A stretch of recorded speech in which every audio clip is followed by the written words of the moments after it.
Good? Tell me when you're ready. We got bloopers too. We need bloopers, bro.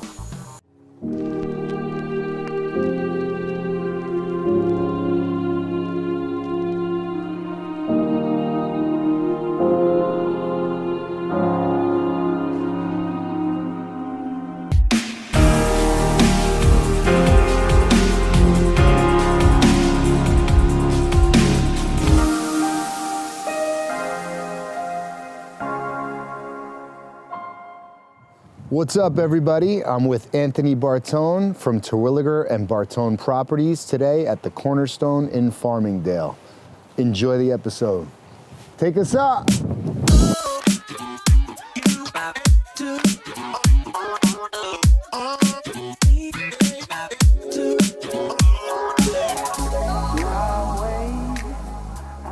I'm here today with Anthony Bartone from Terwilliger and Bartone Properties.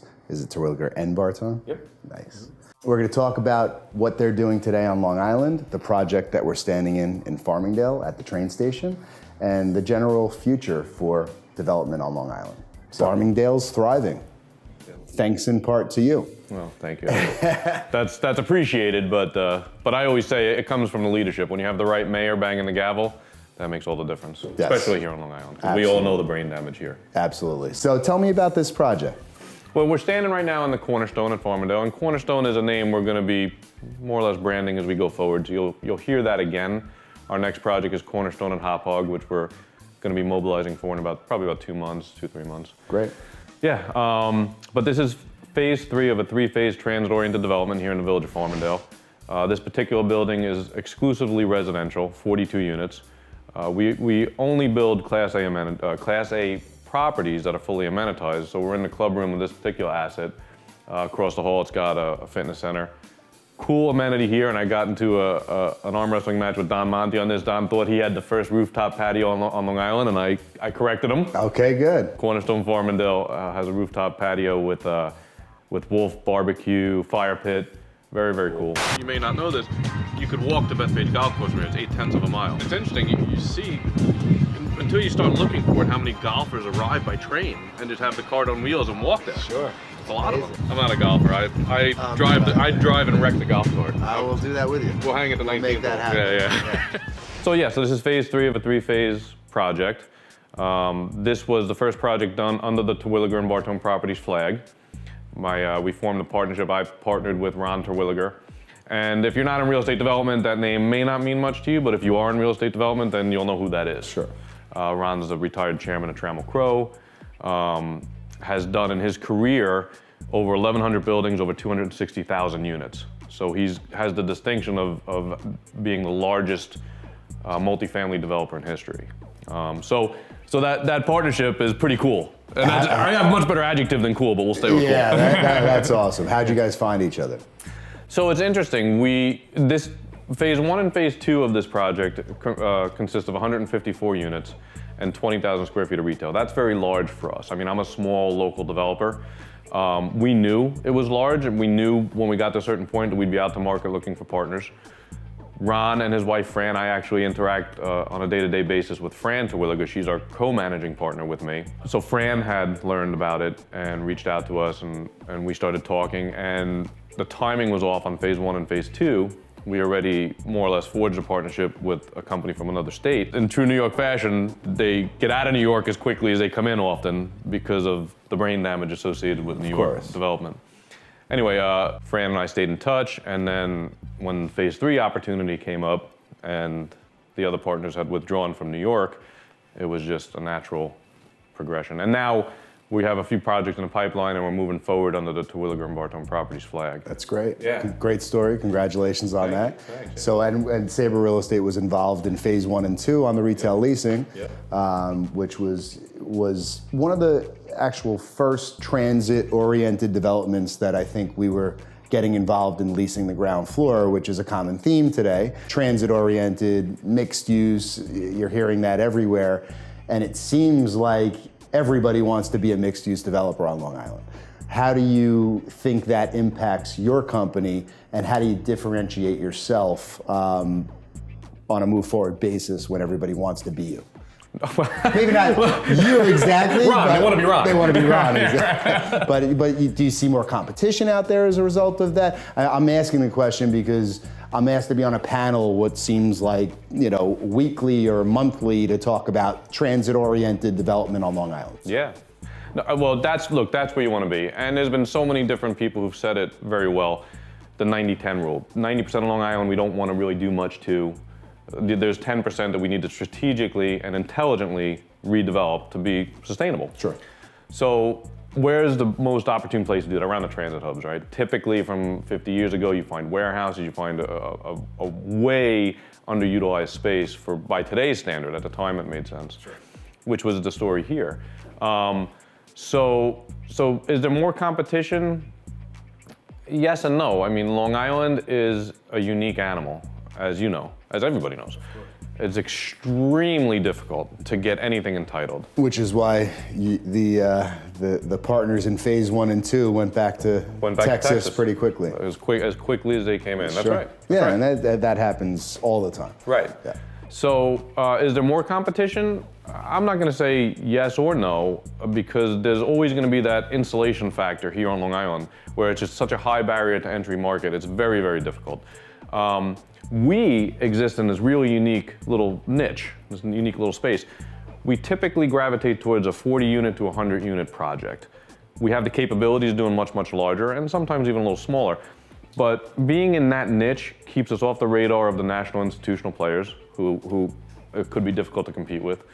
And we're a little bit larger than the regular mom and pop, so they can't really compete with us. So we find ourselves in a pretty cool niche, and it's working very, very well here. And we have a number of projects in the pipeline that exist in that range. That's great. Yeah. That's great. So you do differentiate yourself from the other players out there, essentially.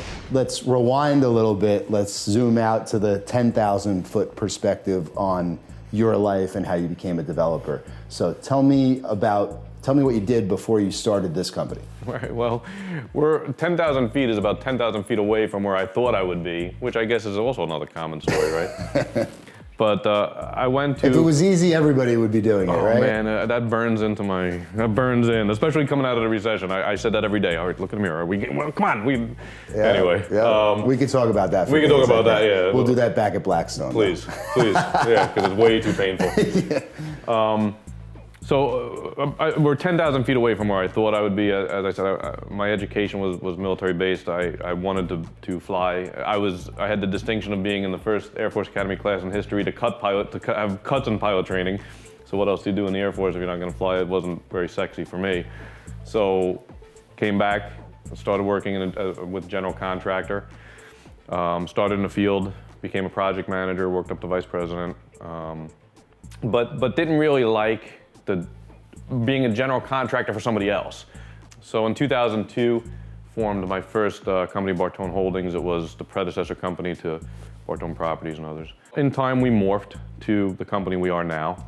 We took more than our share of lumps, and I'm not ashamed to admit that we were really coming out of the recession and really on the balls of our butt, and I'm not ashamed to admit that. We made lots of mistakes as we were growing, of course, but now with our partnership with Ron, who's one of the most experienced developers in history, Ron and Fran, it's great because we have that high level oversight. We have obviously somebody whose knowledge is unparalleled. Since you developed this area, how's the impact been on Main Street? Oh man, just walk down the street. The energy, it's alive, it's vibrant, you could feel it. You can't even put it into words. Before we started this project, now granted it was coming out of the recession, so we'll give some credit to that, but there were 23 vacant stores on Main Street. Not the day, but within a short period after we started, there was one. And you're seeing all Class A tenants now. We got Starbucks, we got Nationals, we got very powerful restaurateurs, good regional and national players, and even the mom and pops. And now what happens is, blight is infectious, as is regentrification. It's infectious. So now what's happening is you don't want to be the guy on Main Street who's got the subpar store. So you're putting money back into your business, and the rents are at such a level where you can do that. Right. So it's infectious in the right way. Sure. And Main Street speaks volumes for how it should be. Farmingdale is the #1 downtown on Long Island. I mean, why is this so difficult to do everywhere else? I don't know. Right. No, I would agree, and it's frustrating when we see, a lot of our young people are not moving back to Long Island. Right. It's expensive. There's not many walkable communities with, obviously having the train at your doorstep is a major advantage. This is what Long Island needs. Oh, yeah. It's it's a matter of time, and I'm hoping that everybody can do their part and everybody will row in the same direction to make this happen. There's no question, and I have to just say and give credit where credit is due, and I always say this whenever we're doing a groundbreak or a ribbon cutting. Yeah, it's great, and that we stuck with it and we're doing it, that's great. And we had that vision, but it comes down to leadership. True leadership is what really makes a difference. When you have that leader in place, like for instance here in Farmingdale, we have Mayor Ralph Ekstrand, who not only did he get it, but has been campaigning on it. It's been the backbone of him being the mayor. Sure. And it speaks volumes. I mean, look at the success. Absolutely. It's similar to Mineola, where you have mayors that understand what development does for the community and work with the communities. I think it's amazing, and there's a big difference, in the areas that you have that, the Mineolas, the Patch Hogs, they're the first ones that come to mind. Right. So we're on our way. Right. Slowly. Slowly but surely. Slowly but surely.